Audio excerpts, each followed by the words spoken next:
प्यारे बच्चों, सभी को नमस्कार।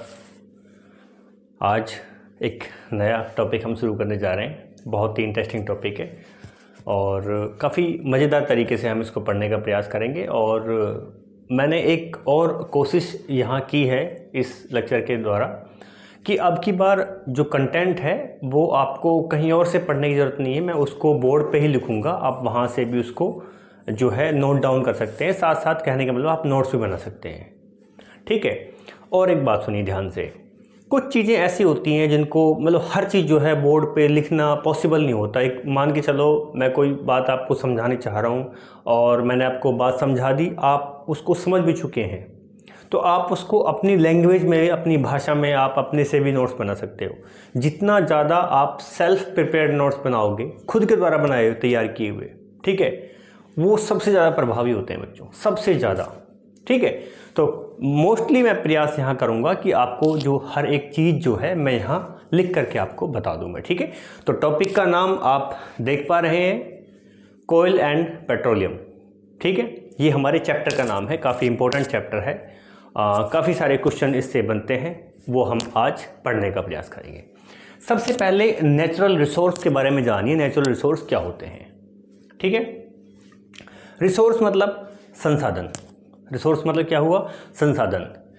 कि संसाधन कैसे? कि जो भी हमें सुविधाएं दे रहे हैं वो चीज़ें संसाधन है। हम पानी पी रहे हैं, हम सूरज की लाइट को यूज़ कर रहे हैं, इस्तेमाल कर रहे हैं, हम कोयले का इस्तेमाल कर रहे हैं घरों में, एलपीजी, तो ये सारे संसाधन हैं। ये और भी बहुत सारे हो सकते हैं संसाधन, ठीक है। तो हमें बात करनी है ऐसे संसाधन, ऐसे resource that are obtained from nature, जो हमें प्रकृति से मिल रहे हैं। तो जो प्रकृति से हमें जो प्राप्त हो रहे हैं संसाधन, उनकी हमें बात करनी है, अर्थात प्राकृतिक संसाधनों की बात करनी है, नेचुरल रिसोर्सेज की बात करनी है, ठीक है। नेचुरल रिसोर्सेज बच्चों जो हैं वो दो टाइप के हैं, एक होते हैं एग्जॉस्टिबल, एक होते हैं इनएग्जॉस्टिबल। अंतर कुछ नहीं है, ठीक है, बस ये इसमें ये इन वर्ड लग गया है इसमें, ठीक है। एक हो गया एग्जॉस्टिबल, दूसरा क्या हो गया? इनएग्जॉस्टिबल। एग्जॉस्टिबल जो एग्जॉस्ट हो जाए, जो यूज हो जाए। इनएग्जॉस्टिबल जो कंप्लीटली यूज ना हो सके, मतलब कि ख़त्म ना हो सके। कहने का मतलब एग्जॉस्टिबल जो हैं वो तो ऐसे रिसोर्स हैं जो ख़त्म हो सकते हैं, और इनएग्जॉस्टिबल ऐसे रिसोर्स हैं जो ख़त्म नहीं हो सकते, ठीक है, जो ख़त्म नहीं हो सकते। क्यों नहीं हो सकते? क्योंकि ये अनलिमिटेड क्वांटिटी में है, ये असीमित प्रचुर मात्रा में है ये, जबकि वो लिमिटेड क्वांटिटी में है, ख़त्म हो सकते हैं, ठीक है। तो यहां एग्जॉस्टिबल शब्द है, यहां इनएग्जॉस्टिबल शब्द है। इसमें जैसे कंप्लीट का जो हम इसका विपरीत अर्थ देखते हैं, इसका उल्टा अर्थ देखते हैं, इसका अपोजिट वर्ड देखते हैं, तो वो क्या होता है? इनकम्प्लीट। मतलब कंप्लीट शब्द के आगे हमने इन लगा दिया। ऐसे यहां आपको एग्जॉस्टिबल शब्द याद रखना है, उसके आगे बस इन रखना है। तो एग्जॉस्टिबल ऐसे नेचुरल रिसोर्स जो लिमिटेड क्वांटिटी में है, इनएग्जॉस्टिबल जो अनलिमिटेड क्वांटिटी में है। तो जो लिमिटेड में है, जो कम मात्रा में है, सीमित मात्रा में है, वो तो यूज हो सकते हैं भाई। Can be completely used up by human activities. Human activities के द्वारा उनको कंप्लीटली यूज किया जा सकता है, लेकिन इनको हम कंप्लीटली यूज नहीं कर सकते क्योंकि अनलिमिटेड है, बहुत सारी मात्रा में, प्रचुर मात्रा में है। आगे देखिए, यहां मैंने एक शब्द दिया है बच्चों, इसको थोड़ा ध्यान से पढ़ना है, आपको बहुत ज़्यादा बुक में आपको मिलेंगे, कई बार कंफ्यूज होते हो। AKA non renewable resources. AKA का मतलब है ऑल्सो नोन एज। क्या मतलब इसका? Also known as. जैसे कि मान के चलो आपका नाम दीपक है, आपको घर पे जो मम्मी है वो आपको दीपू कह के बुलाती हैं, तो हम क्या कहेंगे? दीपक इज AKA क्या? दीपू। मतलब दीपू या Deepak is AKA also known as Deepu, मतलब कि दीपक को दीपू के नाम से भी जाना जाता है। ऐसे ही जो एग्जॉस्टिबल रिसोर्सेज हैं उनको किस नाम से जानते हैं? Non renewable. अब और नया वर्ड आ गया, ये नॉन रिन्यूएबल। रिन्यूएबल शब्दों को तोड़ के पढ़ना सीखो। ये री वर्ड है, ये री, यहां है न्यू, यहां से यहां तक न्यू। रीन्यूएबल जिसको नया बनाया जा सके, जिसको वापस से लाया जा सके, तो वो तो क्या होगा, रिन्यूएबल। लेकिन नॉन रिन्यूएबल एक बार ख़त्म हो गया तो उसको वापस से नहीं बनाया जा सकता, ठीक है। और बनाया भी जा सकता है तो उसको मिलियंस ऑफ ईयर्स लगेंगे, बहुत सारा वक्त लगेगा, इतना टाइम नहीं है अपने पास में। तो ऐसे रिसोर्स को हम बोलते हैं नॉन रिन्यूएबल। क्यों? क्योंकि ये लिमिटेड क्वांटिटी में है, इनको वापस से नया नहीं बनाया जा सकता, वापस से नहीं इनको बनाया जा सकता, इनको ये ह्यूमन एक्टिविटीज़ के द्वारा ख़त्म हो जाएंगे। जैसे कि कोयल, पेट्रोलियम, मिनरल्स, नेचुरल गैसेस, बहुत सारे, ये सारे क्या हैं, एग्जॉस्टिबल नेचुरल रिसोर्सेज। मतलब कि अगर हम इनका लगातार इनको हम यूज़ करते रहे तो एक टाइम ऐसा आगे ख़त्म हो जाएंगे। बात समझ आ गई? अब यहाँ देखिए आप, यहाँ क्या लिखा है, यहाँ लिखा है ये अनलिमिटेड क्वांटिटी में प्रेजेंट है। तो कितना ही आप ह्यूमन एक्टिविटीज़ के द्वारा कितना ही इसको यूज़ किया जाए, ह्यूमन बीइंग के द्वारा कितना ही इसको यूज़ कर लो, ये ख़त्म नहीं हो सकते। इसको क्या बोलेंगे? इसको हम बोलेंगे रिन्यूएबल, नया बनता रहेगा। आज धूप निकली, कल फिर निकलेगी, परसों फिर निकलेगी। आज धूप सुबह 7 बजे निकली, मान के चलो शाम के 6 बजे दिन छिप गया, मतलब धूप गायब हो गई, रात के बाद अगले दिन फिर निकलेगी, क्योंकि नई बन रही है धूप, नई धूप आ रही है, तो ये रिन्यूएबल। लेकिन कोयला जब एक बार ख़त्म हो गया तो क्या नया बनेगा? क्या दोबारा से नया आएगा? बोलो बोलो, नहीं आएगा ना। तो देखिए, इसलिए इनको हमने कहा रिन्यूएबल रिसोर्सेज। जैसे कि सनलाइट, एयर, वाटर, ये सारे क्या हैं? तो ये जो डेफिनेशन मैंने आपको बताई है, ये हुई exhaustible and inexhaustible natural resources. Simple सी बात करनी है। एग्जॉस्टिबल को हम क्या बोलते हैं? Non renewable. इसको क्या बोलते हैं? रिन्यूएबल। इसको हम क्या होती है वो लिमिटेड क्वांटिटी में, ये वाला अनलिमिटेड क्वांटिटी में। ये वाला ह्यूमन एक्टिविटीज़ के द्वारा खत्म किया जा सकता है, इस वाले को ह्यूमन एक्टिविटीज़ के द्वारा खत्म नहीं किया जा सकते। इसके एग्जाम्पल क्या हो जाएंगे? कोयला, पेट्रोलियम, नेचुरल गैसेस, मिनरल्स, ये सभी। और ये क्या हो जाएंगे? सनलाइट, एयर, वाटर, जितने भी नेचुरल रिसोर्सेज जो ख़त्म नहीं हो सकते, वो ये हो जाएंगे। तो हमें इस चैप्टर में जो मेनली बात करनी है ना बच्चों, हमें इस चैप्टर में मेनली एग्जॉस्टिबल नेचुरल रिसोर्सेज के बारे में बात करनी है। हमें कोयले के बारे में पढ़ना है, हमें पेट्रोलियम के बारे में पढ़ना है, हमें नेचुरल गैसेस के बारे में पढ़ना है। तो यही तो होते हैं एग्जॉस्टिबल नेचुरल रिसोर्सेज। इनको यूज़ करते रहे तो एक टाइम ऐसा आएगा ये ख़त्म हो जाएंगे। समझ में आएगी कहानी? आगे देखिए, अब हम पढ़ते हैं फॉसिल फ्यूल्स। फॉसिल फ्यूल क्या होते हैं? सिंपल सी डेफिनेशन देखनी है आराम से, बिल्कुल। They are formed from dead remains of living organism. मतलब कि ऐसे फ्यूल, ऐसे ईंधन जो किसके द्वारा बने हैं? जो डेड रिमेन्स, जो मृत अवशेष थे, उनके द्वारा बने। आप कहोगे ये क्या है जी, डेड रिमेन्स क्या है ऑर्गेनिज्म के? देखो, लाखों करोड़ों साल पहले अपनी धरती जो थी उसके ऊपर एक दुनिया थी, बहुत सारे पेड़ पौधे थे, बहुत सारे जीव जंतु थे, जंगली जानवर थे, सब कुछ था। एक ऐसी नेचुरल डिजास्टर आई, एक ऐसी प्राकृतिक आपदा आई, उसको आप बाढ़ कह सकते हो, उसको आप उथल पुथल कह सकते हो, कुछ भी। तो धरती क्या है, उथल पुथल हो गई। तो वो सारी चीज़ें दब गई नीचे। जब दब गई तो उनके वो बहुत ज़्यादा गहराई में दब गई, उनके ऊपर बहुत सारी मिट्टी चढ़ गई, बहुत सारे पत्थर, चट्टान, बहुत कुछ चढ़ गया उसके ऊपर, और बहुत ज़्यादा अंदर दबी हुई है। तो अंदर क्या है, आप जब कभी खड्डा खोदते हो तो खड्डा खोदने के जैसे जैसे आप खड्डा खोदते हो तो आपको नीचे जो है थोड़ी थोड़ी गर्मी सी महसूस होती है, ठीक है। इसका मतलब धरती के जब हम गर्भ में जाते हैं, जब हम अर्थ के बिल्कुल नीचे जाते हैं, तो उसमें क्या होता है, गर्मी है उसमें। एक तो टेम्परेचर बहुत ज़्यादा है, ऊपर से प्रेशर। भाई आप सोचो, एक चीज़ नीचे दबी हुई है, उसके ऊपर कितनी सारी जो मिट्टी डल गई, उसके ऊपर पेड़ उग गए, नए चट्टानें हो गई, बहुत सारी चीज़ों से प्रेशर आया। तो प्रेशर और टेम्परेचर से किसके, वो डेड रिमेन्स जो थे, ठीक है, उनके ऊपर प्रेशर आया और वो प्रेशर से किस में कन्वर्ट हो गए, फ्यूल्स में कन्वर्ट हो गए। तो उन्हीं को बोलते हैं फॉसिल फ्यूल। तो अपने ये कोयला, नेचुरल गैस, ठीक है, नेचुरल गैस, सीएनजी, देखते हो ना पेट्रोल पंप पे कितनी सारी लाइन लगी होती है गाड़ियों की, CNG, compressed natural gas, LPG. तो नेचुरल गैसेस जो हैं, कोयला जो है, पेट्रोलियम जो है, वो सब जो हैं ये फॉसिल फ्यूल्स कहलाते हैं।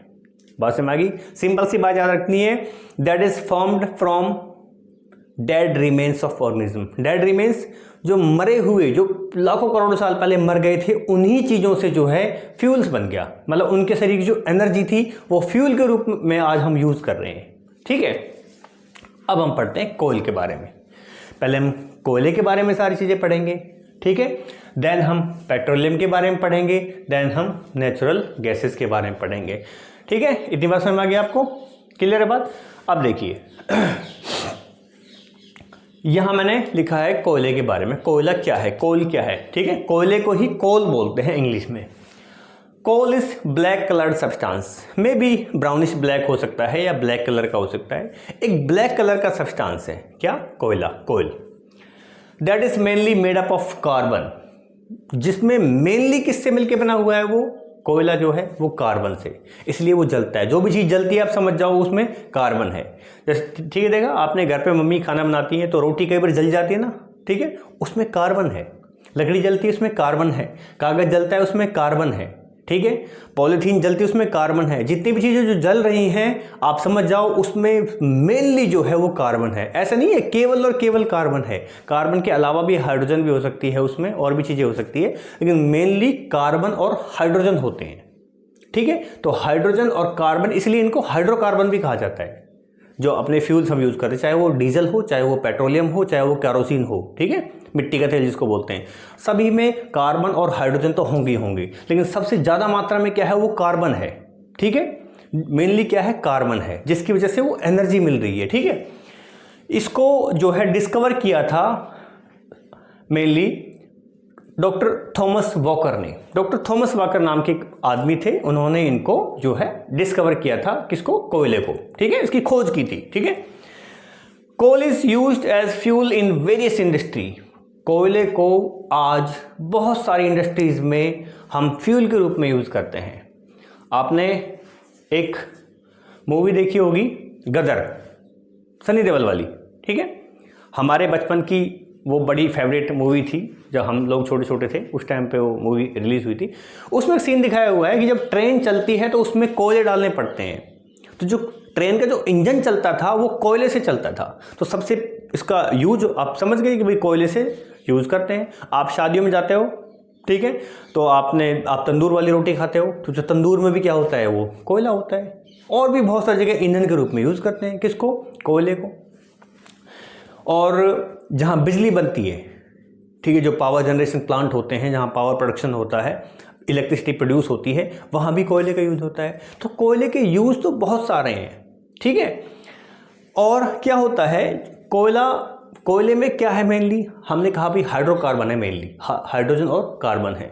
जब इसको हम बर्न करते हैं, जलाते हैं, तो जलाने वाली घटना को हम बोलते हैं साइंस की भाषा में कंबशन। क्या बोलते हैं, कंबशन। हिंदी में दहन बोलते हैं। क्या बोलते हैं, कंबशन, कोयल कंबशन। जब कोयले को जलाते हैं तो क्या होता है, जो कोयले के अंदर एनर्जी भरी हुई है, एनर्जी क्या, जो उसकी केमिकल एनर्जी है वो थर्मल एनर्जी में कन्वर्ट होती है।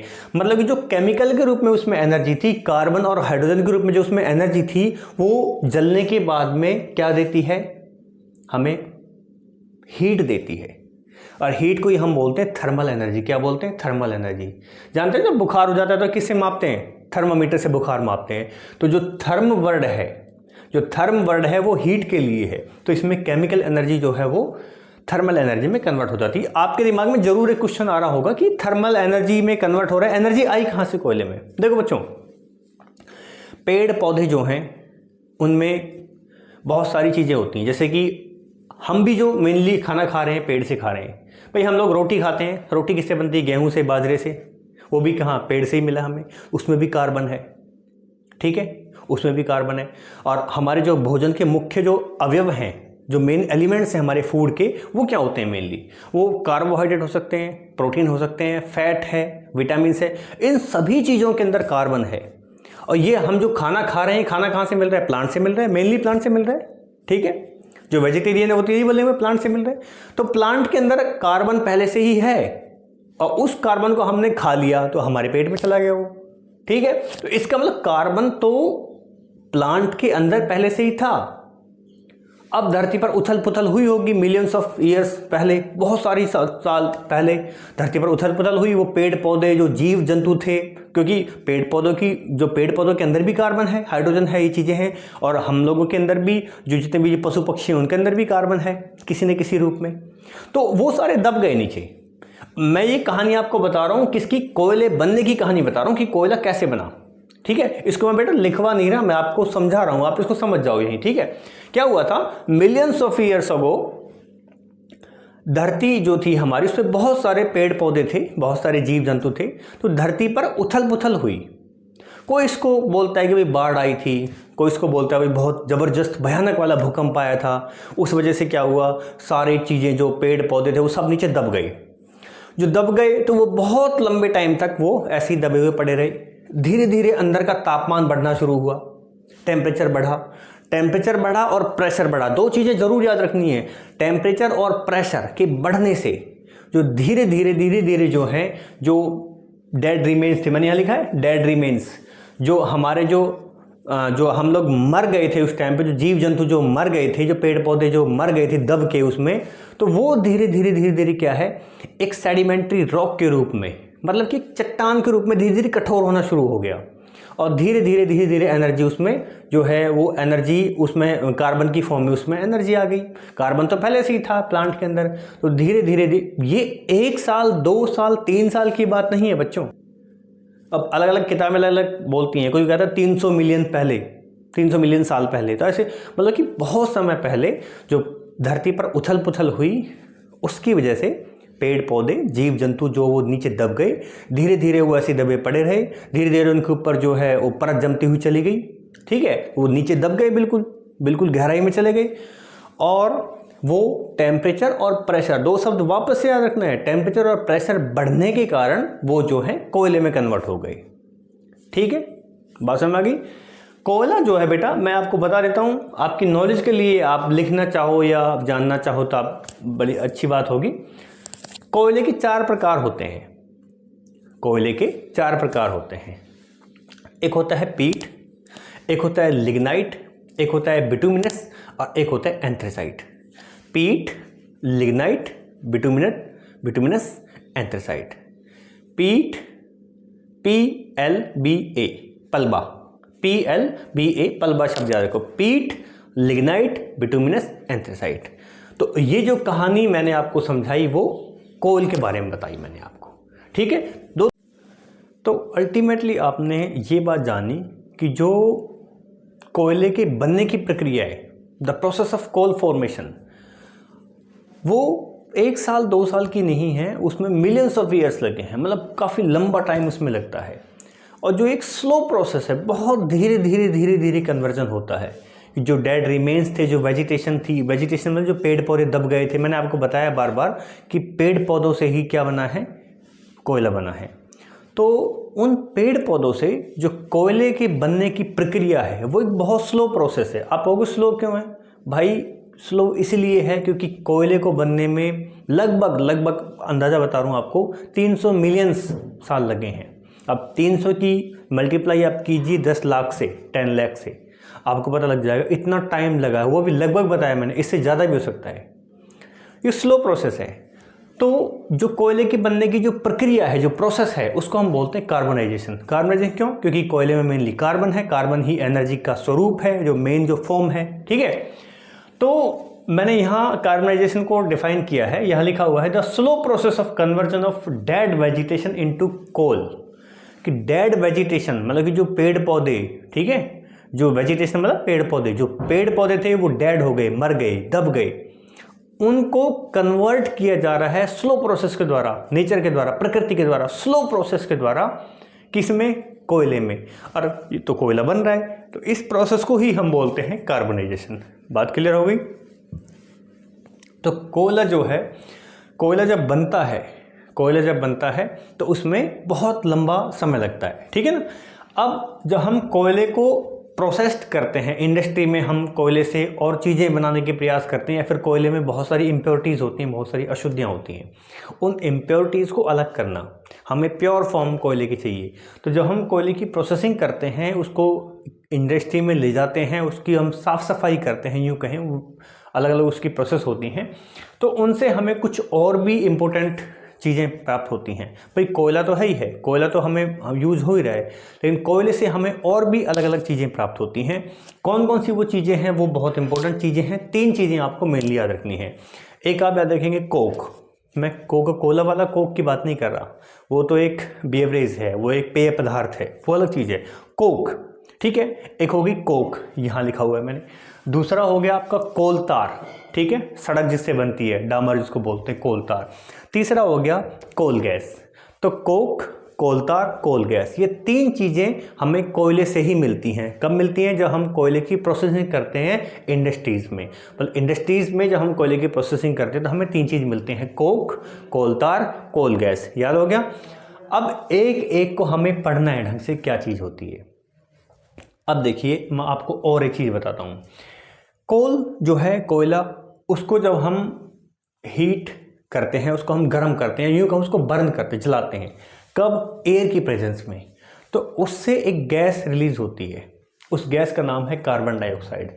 और क्या होता है? हीट मिलती है, आँच निकलती है। जो कोयले को जलाते हैं तो धुआं निकलता है ना, आप घरों में लकड़ियाँ जलाते हैं धुआं निकलता है, तो धुएं में मेनली कौन सी गैस है? Carbon dioxide. Mainly carbon dioxide हो गई, ठीक है। हालांकि और भी हो सकती हैं उसमें। तो कार्बन डाइऑक्साइड गैस मिलती है और हीट मिलती है। तो अब हम बात कर लेते हैं कि कोयले की प्रोसेसिंग करने से हमें कौन कौन चीज़ मिलती है। एक हुआ कोक। कोक क्या है? टफ, पोरस और ब्लैक कलर का सब्सटेंस है। पोरस मतलब जिसमें बहुत सारे छेद हों, यानी कि जो अपने अंदर किसी चीज़ को एब्जॉर्ब करने की क्षमता रखे, ठीक है, वो कोक है। वो मतलब उसको बोलते हैं पोरस। पोरस मतलब जिसमें बहुत सारे छेद हों, ठीक है। Almost pure form of carbon. आपसे पूछे ना कि प्योर फॉर्म कार्बन की क्या है, तो आप कह सकते हो इसमें लगभग प्योर फॉर्म होती है। आप कहोगे कैसे? जब कोयले को जलाते हैं, कोयले को हम जलाते हैं, ठीक है, कोयले के जलाने से, कोयले के जलाने से उसमें से जो बाकी की जो अशुद्धियां हैं, ठीक है, कोयले में से जो बाकी की अशुद्धियां, वो सारी गैस के रूप में, लिक्विड के रूप में, सॉलिड रूप में, विभिन्न रूपों में वो बाहर निकल गई सारी सारी।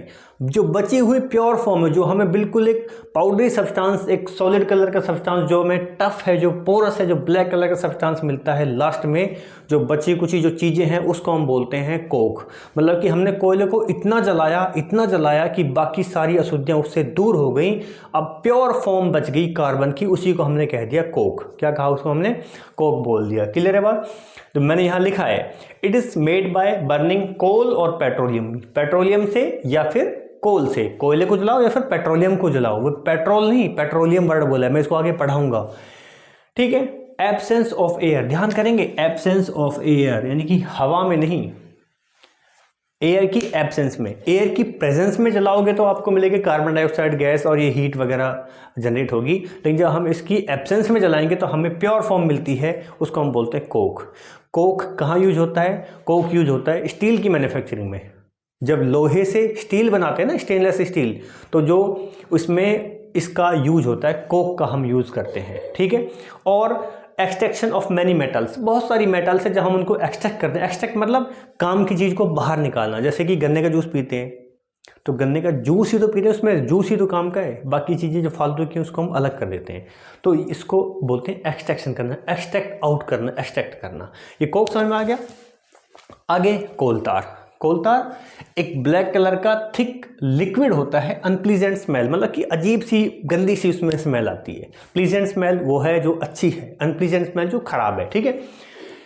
It is a by product of Coke production. जब हम कोक बनाते हैं, किससे बनाते हैं? कोयले से हमने कोक बनाया, मतलब कि कोयले को हमने इतना जलाया कि बाकी अशुद्धियाँ दूर हो गई, उससे कोक बना।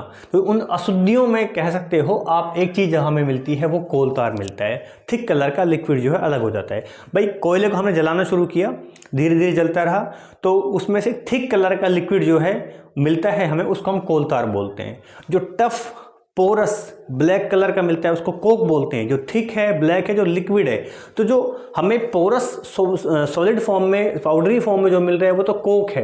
लेकिन जो लिक्विड फॉर्म में हमें जो मिल रहा है वो कोलतार है। वो क्या है? कोलतार। ये बाई प्रोडक्ट है। बाई प्रोडक्ट मतलब कि हम बनाना तो क्या चाह रहे थे? कोक, लेकिन कोक के साथ साथ जो अलग चीज़ें बन गई। भाई मान के चलो हम कोई चीज़ बना रहे हैं, ठीक है, हम कोई चीज़ बना रहे हैं, तो वो चीज़ तो बनी रही है, साथ में एक और चीज़ बन जाए। जैसे कि आपको याद होगा, मैं यहाँ आपको बताना चाहूँगा, मैंने एक रिएक्शन कराई, सिंपल सी रिएक्शन आप बताता हूँ। भाई हमने रिएक्शन कराई HCl की रिएक्शन हमने कराई थी NaOH से, ध्यान करो, ठीक है। उससे क्या हुआ? ये Cl जो है ये रिएक्शन कर गया Na से, तो क्या बन गया?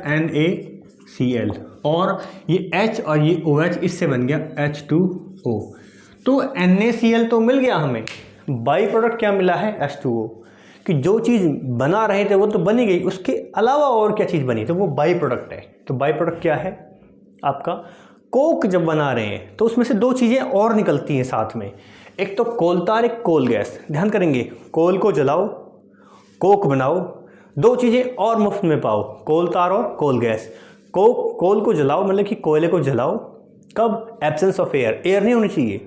कोयल को हमने बर्न किया in the absence of air, in that condition we get a very important substance that is coke, and additionally to this coke we get two other product, that is first one is coal tar and second one is coal gas। तो एक तो हमें कोल तार मिला, एक हमें कोल gas मिली। बना क्या रहे थे, कोक, किससे, कोयल से। कोक के साथ साथ दो चीज़ें मिली, एक तो कोल तार और एक कोल गैस। अब इसका क्या यूज है वो पढ़ लेते हैं। इसका जो कोल तार है इसको बहुत सारी इंडस्ट्रीज़ में हम यूज़ करते हैं, जैसे कि सिंथेटिक डाई बनाने में, डाई मतलब जो बालों में डाई करते हैं ना, ऐसे और भी डाई मतलब कलरिंग जो एजेंट होते हैं, कलर देने वाले सब्सटेंस, पेंट्स बनाने में, ड्रग्स में, जो मेडिसिन की जो इंडस्ट्री है, फार्मा इंडस्ट्री, उसमें यूज होता है। एक इम्पोर्टेंट चीज़ आपको बतानी चाहूँगा, नेफ्थलीन बॉल। नेफ्थलीन बॉल जो आती है, नेफ्थलीन बॉल जो कि इंसेक्ट को दूर भगाती हैं, मोथ्स को दूर भगाती हैं, ठीक है, वो भी बनती किससे है, कोल तार से बनती है, नेफ्थलीन बॉल, ठीक है। नेफ्थलीन बॉल भी किससे बनती है, कोल तार से बनती है। बात समझ आ गई आपको। अगला है कोल गैस। कोल गैस क्या है, ये भी कोक बनाने के दौरान एक बाई प्रोडक्ट हमें मिला था, इसको भी हम एक फ्यूल के रूप में यूज करते हैं।